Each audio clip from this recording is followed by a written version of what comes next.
I'd like to commence this video with a request.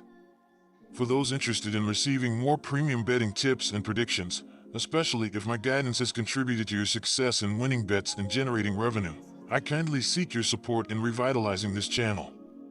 Your assistance plays a crucial role in bolstering my presence on YouTube.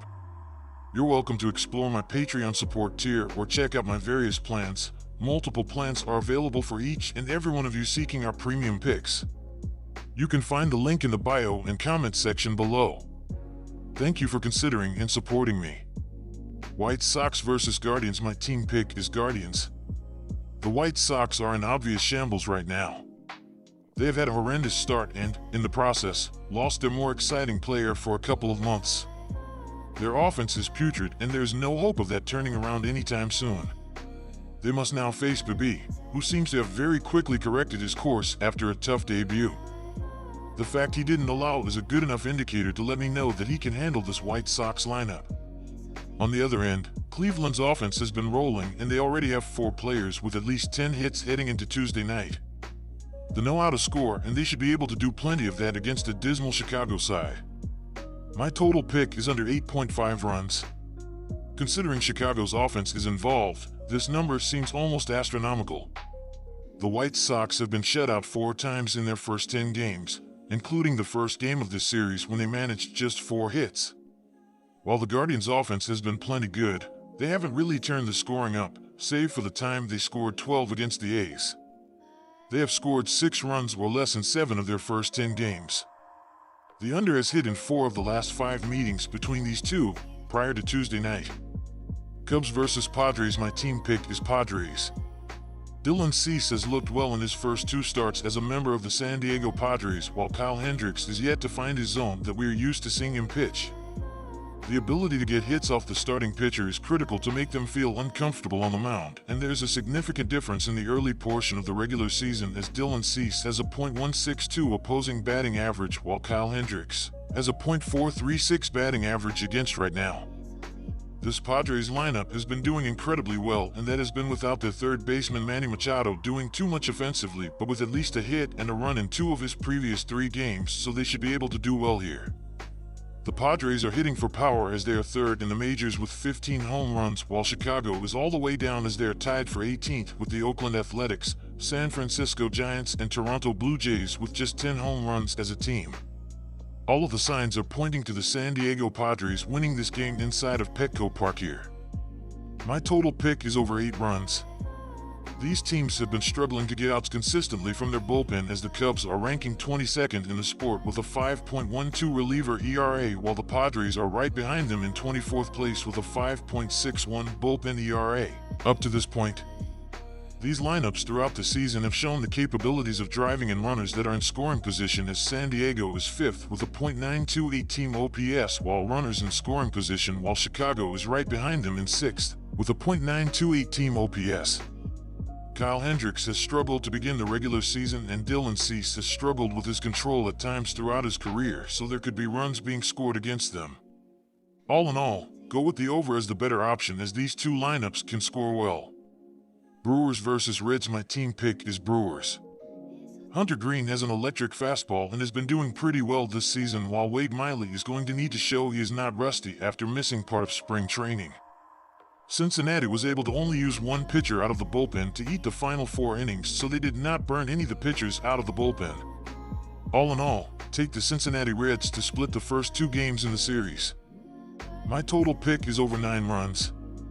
These lineups have been doing incredibly well as Cincinnati is 8th in the bigs with a .755 team OPS, while Milwaukee is 3rd with a .807 team OPS up to this point. There was a reason these teams were able to score 14 combined runs during Tuesday's game, so they should be able to score runs here as well. These pitching staffs have been giving up hits at an okay level as the Brew Crew ranks 10th with a .233 batting average against, while the Reds are tied for 18th with a .251 opposing batting average. Milwaukee has faced Hunter Greene 4 times and have hit him hard as he is 0-3 with an 8.00 ERA, so they should be able to have good at-bats here. Go with over 9 runs as the better option inside the Great American Ballpark. Marlins vs. Yankees. My team pick is Yankees. The Marlins pitching staff has struggled thus far. Their bullpen holds a pedestrian 5.69 ERA, whereas the Yankees' pen boasts a 2.81 ERA. Over the last 7 days, Miami's relievers have registered a 5.14 ERA, 4.14 FIP, and .328 opposing BOBIP across 21 innings of work. My total pick is over. Orioles versus Red Sox. My team pick is Baltimore minus 1.5. The Red Sox were one of the worst teams defensively in 2023 with 102 errors, and the fact that Trevor Story is now injured has affected their infield play immediately this season. In fact, the Red Sox are falling to the bottom of the charts once again, averaging more than 1 error per game after the 2 from Monday night. The O's left-hand pitcher will help keep the ball in the yard as the Red Sox field a left-hand dominant lineup while Fenway's big monster favors righties. Even though Boston's Tyler O'Neill is made for Fenway Park as a power pull righty, it won't be enough here. Cutter Crawford should get the start, but no matter who does take the mound for the Red Sox, this is a good spot to take the O's on the run line as they continue their consistency at the plate and in the field. Furthermore, Boston has put up some decent numbers offensively and has a good record, but that was against the A's, Angels, and Mariners. Baltimore's pitching will be a much stronger test. Take Baltimore minus 1.5 plus money. My total pick is under. A slight drizzle is in the forecast for the game Wednesday night and might put a damper on some of the festivities. Additionally, it will help the O's keep the Red Sox bats in check like they did in Game 1, especially since they are allowing just 3.4 runs per game, which is 4th in the majors. This is not just behind great starting performances, but the bullpen has been solid as well with a 2.15 ERA in 29 innings pitched. 4 of the last 5 games in this series has gone to the under dating back to last year, including yesterday's game ending in a push. Furthermore, the Red Sox bats will struggle here once again after only getting 2 hits on Wednesday night, and the O's won't score enough to get this over on their own. Trend is to the under here. Mets versus Braves. My team pick is Braves. The Atlanta Braves are the better team, and it is not close. The Braves have been on fire offensively, and the Mets are beginning to show their capabilities, but are not on the same level. In the last 7 days, Atlanta has a .370 on base percentage, while the Mets are 8th with a .338 on base percentage thus far. All in all, go with the Atlanta Braves to pull off the victory and extend their lead in the NL East. My total pick is over. Astros versus Royals. My team pick is Astros. Kansas City is set to start right-hander Seth Lugo, who is 1-0 with a 0.71 ERA as he started 2 games going 12.2 innings and allowing just 1 run. He pitched 6 shutout innings against the Twins in his first start before allowing 1 run over 6.2 innings against the White Sox. As a pitching staff, Kansas City has a team ERA of 2.53 ERA, which ranks 3rd. My total pick is under 9 runs. Athletics versus Rangers. My team pick is Rangers.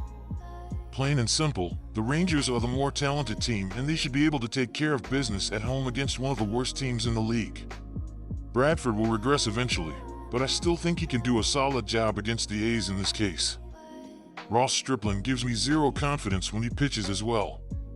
The Rangers still have the core of one of the best offenses in the league, and Oakland can't match up to that. If you take away the last 2 games for the A's, they would be 1-7. I can't logically bet on a team like that, especially against the defending champions. My total pick is over. I'm assuming the total is going to be around 8 to 9 runs, so I feel comfortable taking the over. Texas has retained many of their elite bats from last season, where they were the highest scoring team in the league.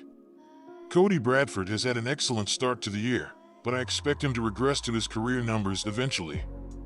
The A's will have some momentum after picking up a couple wins, and Oakland's pitching cannot be trusted. Oakland has gone 6-3-1 on the over this year, while Texas has hit the over in 5 of their last 9 games.